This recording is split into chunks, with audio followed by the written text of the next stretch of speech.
Iran যুদ্ধে বিপুল খরচের ধাক্কা সামলাতে আরব মিত্রদের কাছ থেকে অর্থ চাওয়ার পরিকল্পনা রয়েছে মার্কিন প্রেসিডেন্ট ডোনাল্ড ট্রাম্পের। সাংবাদিকদের প্রশ্নের জবাবে এই তথ্য দিয়েছেন হোয়াইট হাউসের মুখপাত্র ক্যারোলিন লেভিট। অপারেশন এপিক ফিউরিকে কেন্দ্র করে প্রথম 18 দিনে $23 বিলিয়ন বেশি খরচ হয়েছে ওয়াশিংটনের। এরই মধ্যে 31 দিন অতিবাহিত হওয়ায় এই খরচের পরিমাণ আরও অনেক বেশি বলেই ধারণা করা হচ্ছে।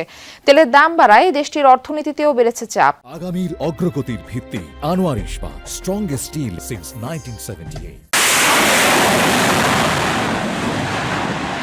28 ফেব্রুয়ারি ইসরায়েলের সাথে ইরানে হামলা চালিয়ে যে যুদ্ধ শুরু করেছিল ওয়াশিংটন, তা চলছে এক মাস পরেও। অপারেশন এপিক ফিউরির জন্য ইরাক যুদ্ধের পর এখন যুক্তরাষ্ট্রের সবচেয়ে বড় সামরিক উপস্থিতি মধ্যপ্রাচ্যে।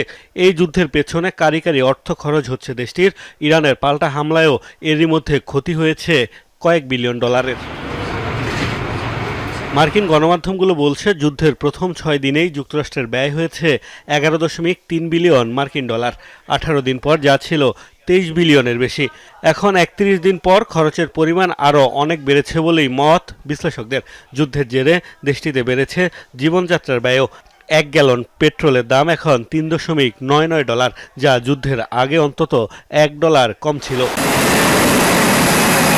চলমান যুদ্ধের এই বিপুল ব্যয় মেটাতে আরব রাষ্ট্রগুলো দ্বারস্থ হওয়ার পরিকল্পনা করছেন যুক্তরাষ্ট্রের প্রেসিডেন্ট ডোনাল্ড ট্রাম্প। সৌদি আরব, কাতার সহ মিত্রদের কাছে চাইবেন বিপুল অর্থ।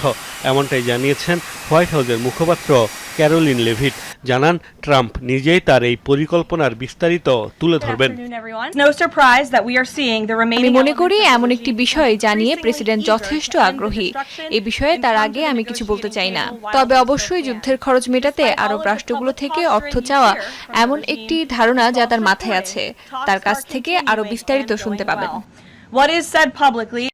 ইরান যুদ্ধের ব্যয় মেটাতে ও অস্ত্রভান্ডার সমৃদ্ধ করতে এরই মধ্যে কংগ্রেসের কাছেও অতিরিক্ত $200 বিলিয়ন চেয়েছে পেন্টাগন।